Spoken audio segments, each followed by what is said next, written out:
खुलुमबाय गिबियावनो नोंथांमोनखौ बयखौबो चेनेलाव बरना लाग्रोनाय जाबाय। नोंथांमोननि थाखाय दिनै मोनसे गोनांथार भिडिअ लाबोनाय जादों। आसा खालामदों नोंथांमोना बे भिडिअखौ बयबो जोबजासिम नायलांगोरनानै अरुणोदय स्किमनि बागै जोंहा माखासे गोनांथार आपडेट ओंखारना फैदों। दा बे गोनांथार आपडेटआ बेनो जाहैबाय नैबे अरुणोदय स्किमनि थाखाय न' फैनानैनो भेरिफिकेसन खालामनो फैसिगोननो। दा नोंथांमोना थिगखौनो खोनादों जानांगौ, नोंथांमोननि न'आव फैनानैनो भेरिफिकेसन खालामसिगोन।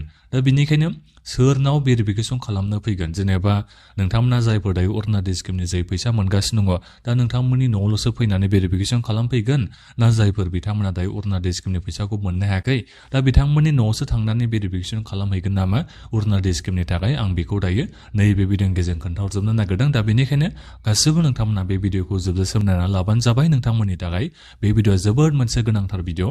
दा बेनिफ्राय आंनि नोंथांमोननिसिम मोनसे खावलायनोबो थाग्रोबाय, गिबियावनो गासिबो नोंथांमोना चेनेलखौ साबस्क्राइब खालामना लाग्रोलायनानै जाहाथे नोंथांमोना बेबादिनो स्किमफोरनि आपडेटखौ बे चेनेलनि गेजेरजों मोनबाय थानो हायो।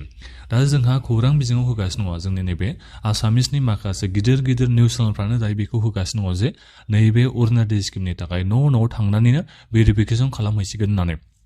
जायफोर नोंथांमोना अरुणोदय स्किमनि जे फैसा मोननो हागासिनो दङ, नोंथांमोननि नामा बेनिफिसियारि लिस्टआव दङ, दा नोंथांमोननि न' थांनानै भेरिफिकेसन खालामहैगोन जाहैबाय जे नोंथाङा अरुणोदय स्किमनि फैसाखौ मोनथावो ना मोनथावा बिनि थाखाय। दा नोंथांमोना निस्सय थिखौनो खोनादों जानांगौ। नोंथांमोना गिनो नाङा दे, जायफोर नोंथांमोना अरुणोदय स्किमनि लाबखौ मोनखागोन बादि, जेनेबा इलिजिबिलिटि क्राइटेरियाखौ नोंथांमोना जायफोर माने फुलफिल खालामखायोबाथ' नोंथांमोना न' थांनानै भेरिफिकेसन खालामबाबो नोंथांमोना बे भेरिफिकेसनाव पासखौ जानो हाखागोन। नोंथांमोना माने बे दानजानाय बेबादि जानाय नङा। दा जिखियानो जाया मानो जायफोर बिथांमोनासो माने अरुणोदय स्किमनि इलिजिबिलिटि क्राइटेरियाखौ बिथांमोना फल' खालामा, मिट खालामा बिथांमोना, दा बिथांमोनासो दानजागोन।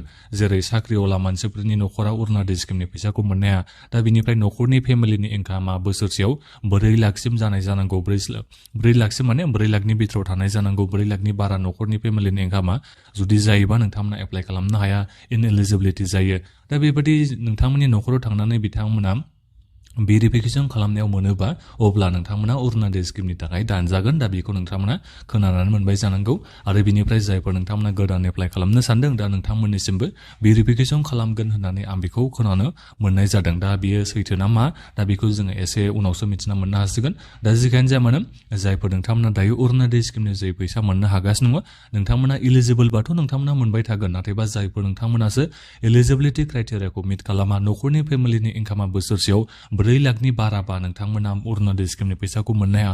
न'खराव सोरबा साख्रि आवला मानसि दङबाबो नोंथांमोना अरुणोदय स्किमनि फैसाखौ मोननो हाया।